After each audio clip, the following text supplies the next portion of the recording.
Selamat sore, Ibu Rai dan teman-teman semua. Kami di sini ingin menjelaskan tentang praktek pemasaran digital dengan bisnis Travers atau tour dan travel agency. Di sini kita beranggota dengan Anastasia Zahra dan Zafira Kafi. Selanjutnya akan dijelaskan oleh Anastasia.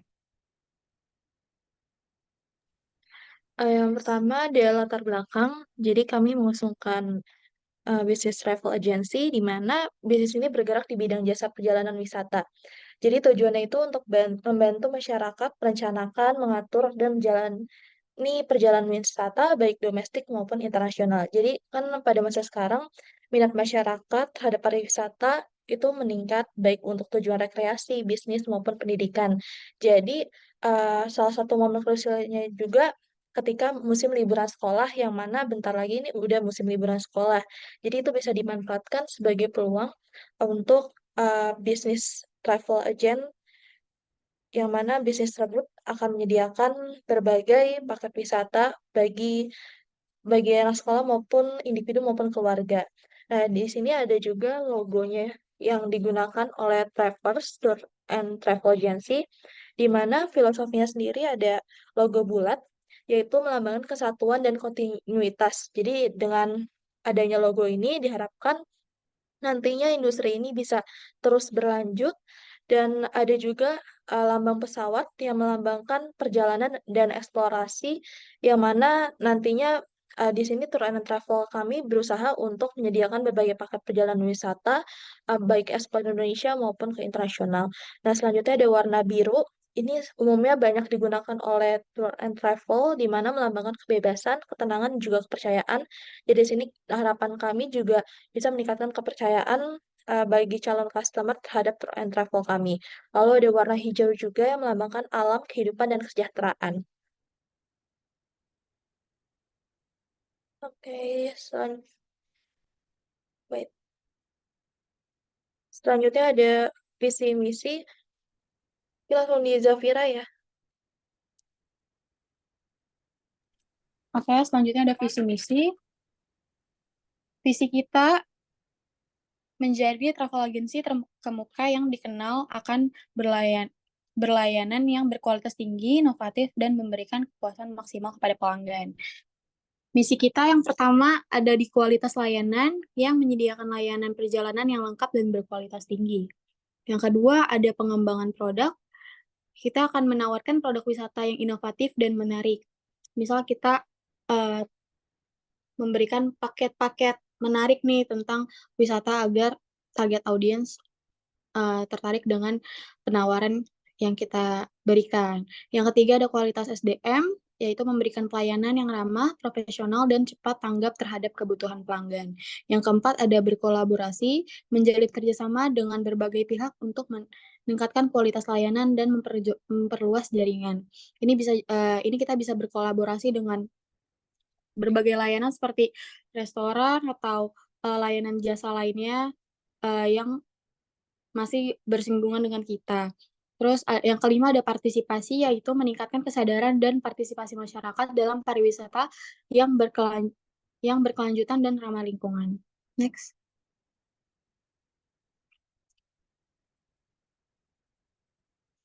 Selanjutnya, pertimbangan keuangan. Di modal awal kita, untuk sewa kantor, kita ada di biayanya ada di 20 juta. Ini keterangannya untuk harga sewa tahunan. Jadi 20 juta ini kita pakai untuk sewa tahunan kita. Terus selanjutnya ada perlengkapan kantor, biayanya juga 20 juta. Ini udah termasuk untuk set komputer, printer, kertas HVS, dan lain-lain. Terus selanjutnya ada sistem IT dan website. Biayanya 7 juta, itu udah termasuk biaya hosting. Terus selanjutnya ada internet dan telepon. Itu biayanya 2 juta. Biasanya ini buat kayak telemarketingnya. Jadi ini udah termasuk buat internet wifi juga dan telepon. Dan selanjutnya ada listrik. Listrik 1 juta. Jadi 1 juta ini beban listrik per bulan. Jika untuk 1 tahun berarti 12 juta. Terus selanjutnya ada gaji 3 karyawan, kita memiliki 3 karyawan sebesar 12 juta, di mana yang 1 karyawan itu sekitar 4 juta. Ini termasuk, beban gaji per bulannya. Selanjutnya ada promosi awal, di harga atau di biayanya 2 juta, ini tuh udah termasuk, advertising atau, pengiklanan lainnya. Terus beban lain-lainnya biayanya 1 juta. Jadi ini untuk, keperluan, pegangan aja 1 jutanya. Jadi totalnya sebanyak 65 juta. Next. Selanjutnya ada paket wisata platinum, ini untuk taksiran laba usahanya ya. Ini di rincian awalnya ada paket wisata platinum di harga atau di biaya 50 juta. Ini untuk keterangannya 20 orang atau 2.500.000 per pax.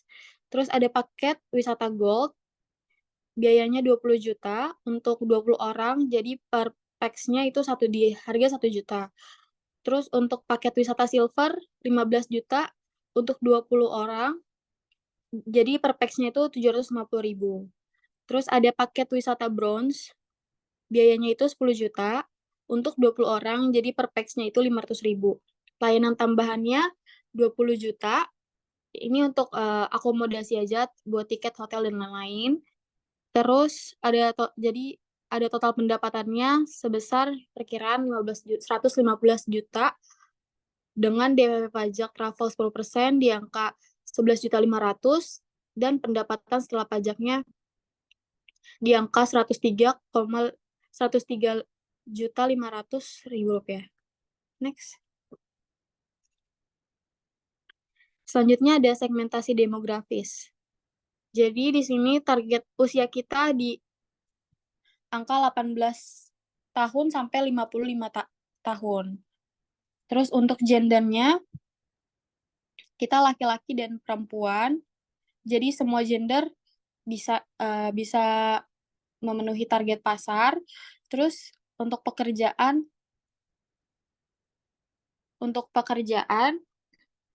ini segmennya bisa mencakup wisatawan dengan latar belakang pendidikan tertentu atau pekerjaan yang mengharuskan mereka melakukan perjalanan bisnis secara rutin. Terus untuk penghasilannya di angka 5 juta sampai 15 juta per bulan, atau tingkat pendapatan yang memungkinkan untuk melakukan perjalanan jarak jauh. Next. Untuk segmentasi geografisnya, ada di ekowisata. Yang pertama, ini mencakup yang peduli dengan keberlanjutan dan lingkungan. Mereka mencari paket wisata nih, biasanya yang ramah lingkungan dan memberikan manfaat ekonomi kepada komunitas lokal. Terus yang kedua ada wisata kuliner. Jadi biasanya kelompok ini tertarik sama pengalaman gastronomi lokal seperti tur kuliner, memasak kelas, atau kunjungan ke pasar lokal dan restoran tradisional. Jadi orang-orang yang suka wisata kuliner gitu di luar kota atau di mana. Terus yang selanjutnya ada wisata sejarah dan budaya. Segmen ini mencakup mereka yang tertarik pada warisan budaya seperti arsitektur bersejarah, museum, dan acara budaya lokal. Next. Selanjutnya ada segmentasi psikografis, yaitu yang pertama ada gaya hidup. Jadi segmen ini mencakup wisatawan dengan pendapatan tinggi yang mencari pengalaman mewah seperti resort, bintang 5, kapal pesiar mewah, atau tur pribadi. Terus yang kedua ada minat dan hobi, meningkatkan keindahan alam, bersantai, dan mengeksplor berbagai tempat. Jadi travelers juga dapat menjadi pilihan untuk menikmati perjalanan bersantai saat liburan atau sedang dalam perjalanan bisnis. Yang selanjutnya ada kepribadian. Travelers juga menyediakan beberapa pilihan alokasi tempat yang ingin dituju dengan beragam ketersediaan yang telah diberikan. Selanjutnya ada nilai budaya juga. Travelers ini juga membedakan antara wisatawan lokal yang mencari liburan singkat atau akhir pekan di dalam negeri dengan turis internasional yang mengunjungi Indonesia untuk mengalami budaya dan keindahan alamnya. Next. Untuk industri analisisnya, usaha tour dan travel travelers ini Prospek industri tour dan travel merupakan salah satu sektor yang berkembang pesat dalam industri pariwisata global. Industri ini mencakup berbagai layanan seperti paket wisata, perjalanan bisnis, pemesanan tiket pesawat, lokal, transportasi lokal, pemandu wisata. Pertumbuhan industri ini didorong oleh meningkatnya pendapatan masyarakat, tren perjalanan yang berkembang, serta kemajuan teknologi yang memudahkan akses dan pemesanan perjalanan. Next. Selanjutnya ada target target pasar utama. Sebentar. Berdasarkan segmentasi di atas, target pasar utama untuk bisnis tour dan travel di kawasan pariwisata adalah pekerja berusia 18 sampai 55 tahun yang sudah tadi saya jelaskan, dengan penghasilan 5 juta sampai 15 juta per bulan yang memiliki gaya hidup aktif dan sibuk. Target pasar ini umumnya mencari pengalaman petualang seperti hiking, diving, atau tur ekspedisi. Nah, di sini ada strategi bisnisnya. Yang pertama ada wisatawan bisnis, jadi para profesional yang melakukan perjalanan untuk tujuan bisnis seperti pertemuan, konferensi, atau kunjungan klien. Untuk di harganya, menawarkan harga yang kompetitif dan sesuai dengan daya beli target pasar. Ya, terus selanjutnya ada jasa, ini menawarkan berbagai alternatif perjalanan dan pengalaman yang menarik untuk menarik minat target pasar. Selanjutnya ada promosi. Promosi ini kita melakukan promosi melalui media sosial, spanduk atau brosur yang ditargetkan kepada target pasar. Selanjutnya ada layanan, kita memberikan pelayanan yang ramah dan cepat untuk meningkatkan kepuasan pelanggan. Next. Selanjutnya ada industri dan market forecast.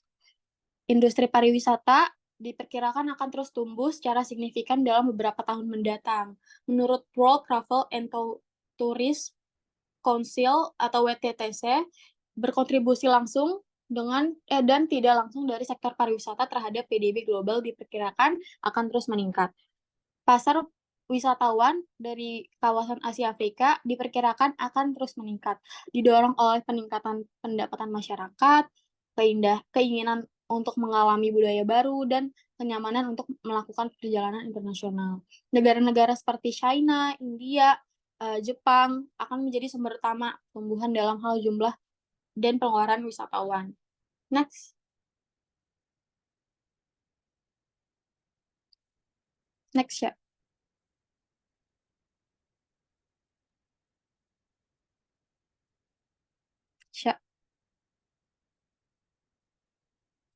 Selanjutnya ada description of venture. Jadi Travers menginspirasi dan memberdayakan wisatawan untuk menjelajahi dunia dengan cara yang bertanggung jawab, mendalam, dan berdampak positif bagi lingkungan dan masyarakat setempat. Travers juga menawarkan pengalaman wisata yang tidak hanya memuaskan keinginan untuk petualangan dan pengetahuan, tetapi juga berfokus pada keberlanjutan dan edukasi budaya.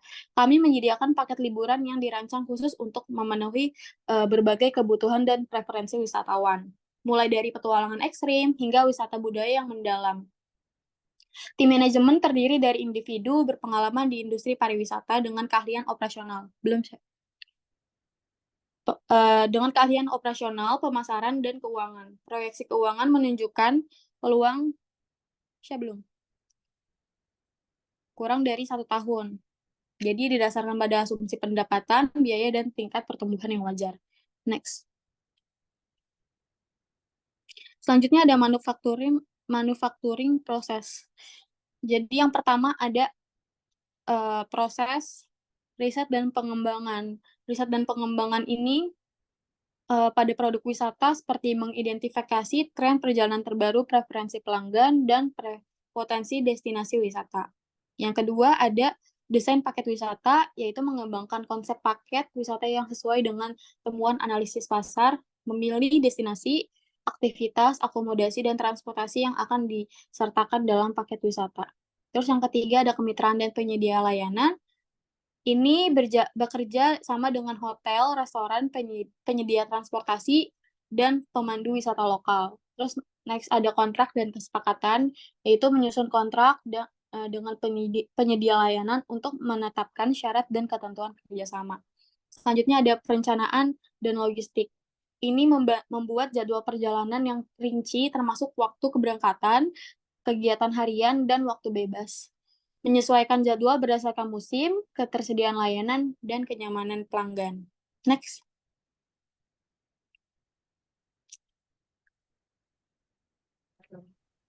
Ya, untuk Selanjutnya akan selanjutnya ada dijelaskan, oke, oleh Tasya. Selanjutnya ada Google Trend dan SEO, di mana Google Trend ini kita gunakan ketika akan mencari keyword juga.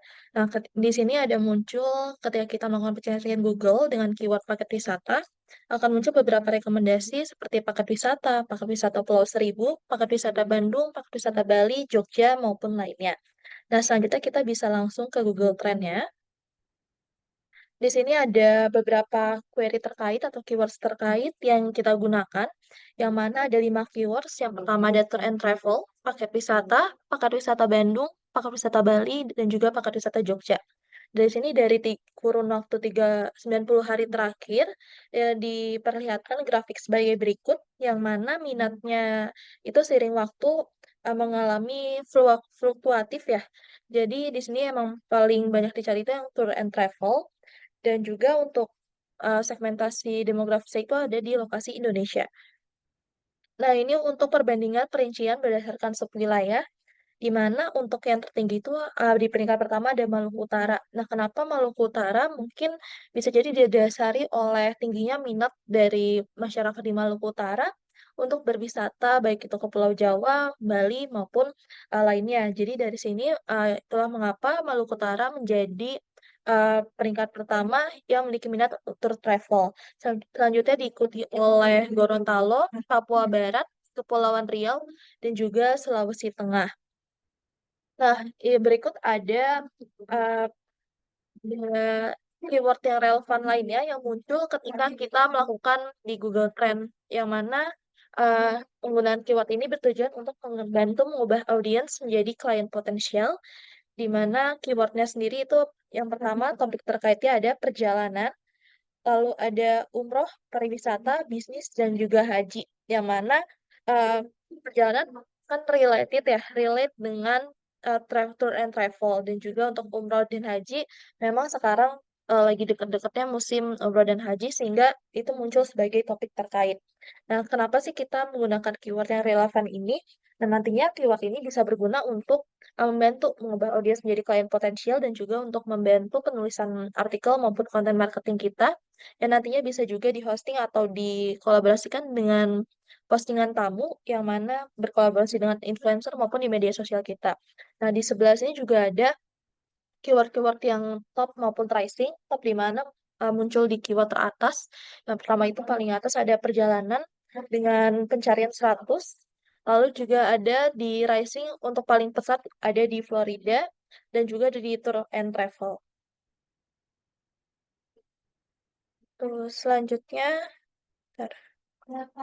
Ada search engine marketing. Jadi SEM ini digunakan untuk membantu atau membantu optimalisasi dari SEO tadi. Nah, jadi untuk search engine marketing ini biasanya digunakan kalau misalkan emang mau ngeboost si SEO-nya sendiri. Jadi menggunakan paid marketing. Di mana di sini kita menggunakan Google Ads, yang mana yang tahap pertama itu membuat kampanye pertama. Kampanyenya di sini karena memang baru tour and travel-nya, jadi kita buat kampanye dengan tujuan meningkatkan brand awareness dari travelers tour and travel agency. Jadi di sini tujuannya untuk membangun brand knowledge juga supaya dikenali juga oleh masyarakat. Nah, selanjutnya ke tahap kedua, di mana ada pembuatan atau pemilihan jenis kampanye, di mana kami memilih untuk penelusuran. Jadi ketika nanti audiens mencari tour and travel atau mencari paket wisata, nanti akan muncul uh, website kami sebagai rekomendasi tour and travel atau rekomendasi paket wisata yang bisa mereka pilih. Nah, di sini juga ada tentukan audiens untuk iklan. Di sini kita gunakan pemilihan kata kuncinya, yaitu dengan objektif untuk mendukung SEO tadi, supaya dapat menjangkau lebih banyak audiens. Di sini kita uh, menggunakan website dari tour and travel, lalu di sini akan muncul query-query terkait atau keywords terkait. Nanti kita juga bisa men-setting lokasinya mau di mana, di negara apa, lalu bahas apa yang baik itu Indonesia ataupun Inggris, dan juga ada audience. Nah, di audience ini bisa dipilih juga seputar mereka interestnya kemana, ke perjalanan ataupun ke yang lainnya. Lalu ada jaringan, ini ada penelusuran Google, partner penelusuran, dan juga jaringan display. Nah, di sini ada SEM, pembuatan iklan. Nah, di sini ada tahapan-tahapannya juga.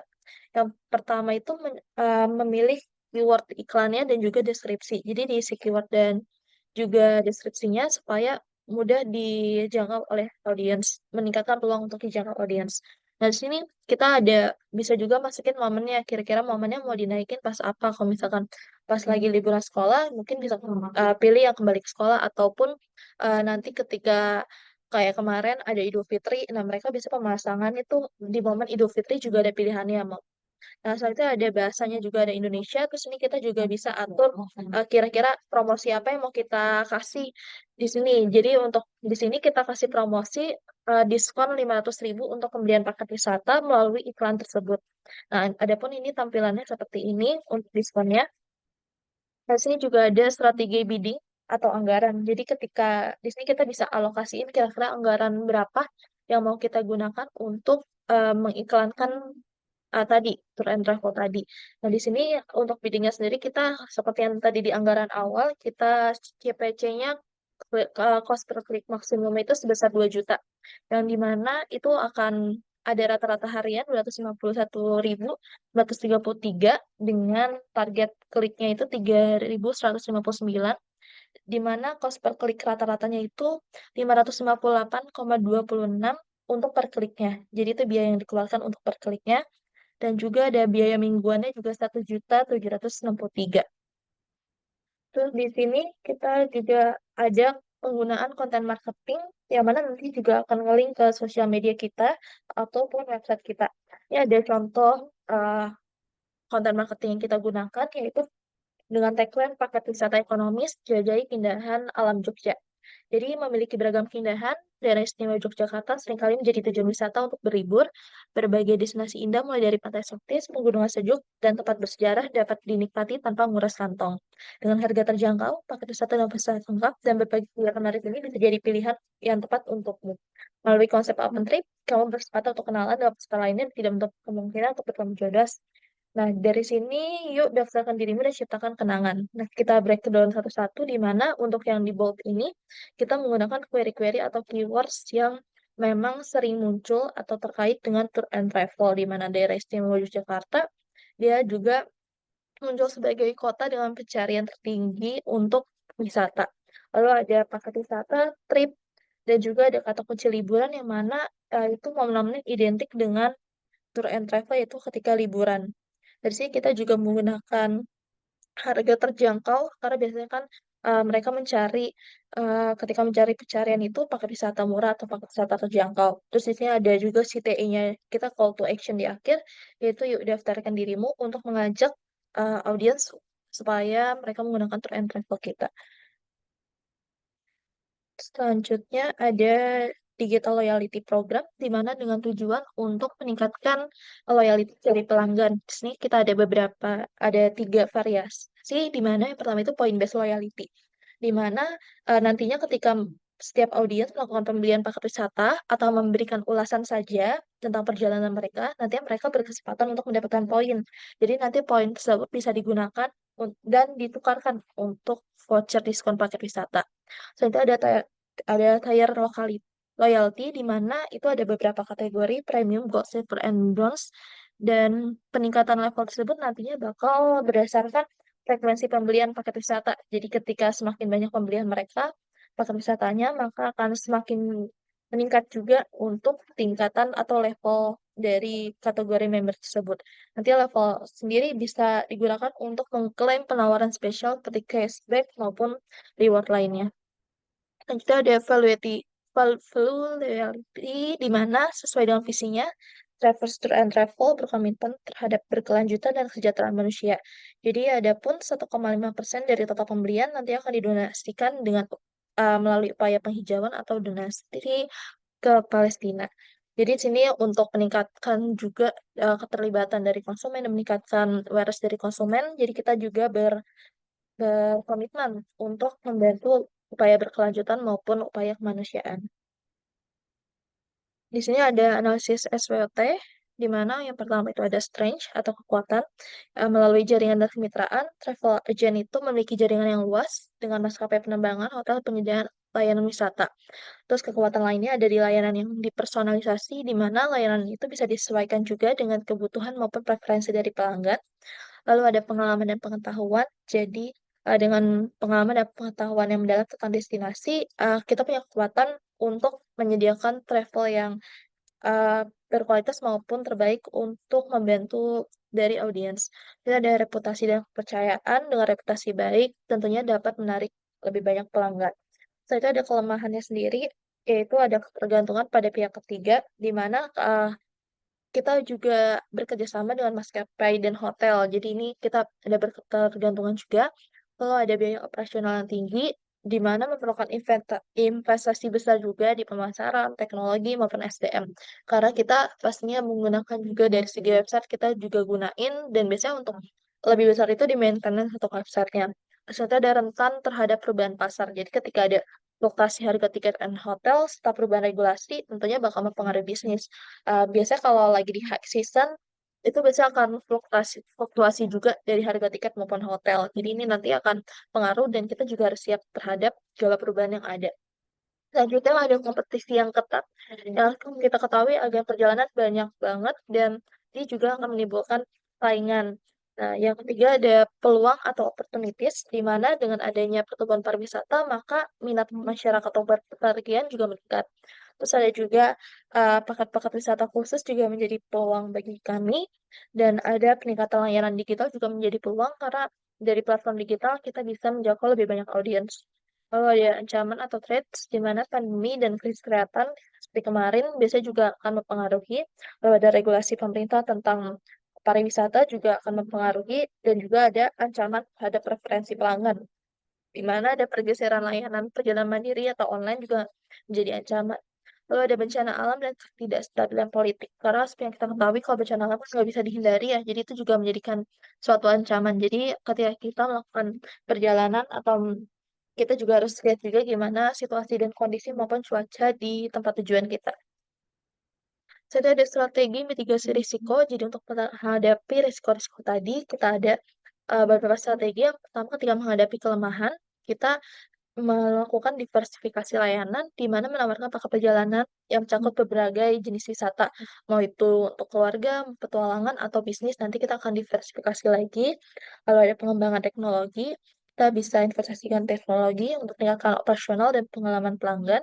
Lalu ada peningkatan kualitas layanan, di mana nanti akan ada pelatihan rutin juga bagi staff. Jadi, staff-staff juga di ditambah lagi untuk kompetensinya mereka, baik itu untuk customer service ya maupun admin-nya, maupun nanti dalam, project mempaketkan, eee, tur pariwisata tersebut. Lalu ada kolaborasi dan kemitraan, kita juga bisa perkuat hubungan dengan mitra bisnis, jadi perkuat hubungan berkelanjutan dengan mitra bisnis. Lanjut ada menghadapi ancaman, di mana dengan strategi diversifikasi pasar, kita bisa menyasar pasar domestik dan internasional untuk mengurangi ketergantungan pada satu jenis pasar aja. Selanjutnya ada menyusun rencana kontingensi, di mana untuk menyiapkan rencana darurat untuk mengatasi krisis kesehatan, bencana alam maupun lainnya. Dan juga ada asuransi dan perlindungan resiko, di mana menawarkan atau mengadopsi asuransi perjalanan untuk melindungi dari ketidakpastian dan risiko perjalanan. Dan biasanya itu nanti bakal ditawarkan juga ke konsumen sebagai additional mau pakai asuransi atau tidak. Nah, yang ketiga adalah memanfaatkan peluang dengan ada inovasi produk. Jadi kita bisa mengembangkan paket wisata baru yang unik dan sesuai dengan target pasar maupun tren-trennya. Dan ada juga peningkatan pemasaran digital, kita gunakan media sosial maupun pemasaran digital lainnya untuk mencapai audiens yang lebih luas. Dan dengan peluang adanya kerjasama dan platform online, bisa kita gunakan juga untuk bermitra, sehingga kita bisa meningkatkan visibilitas dan juga aksesibilitas. Mungkin cukup sekian yang dapat saya, Anastasia dan Zafira sampaikan. Kurang lebihnya mohon maaf. Wassalamualaikum warahmatullahi wabarakatuh.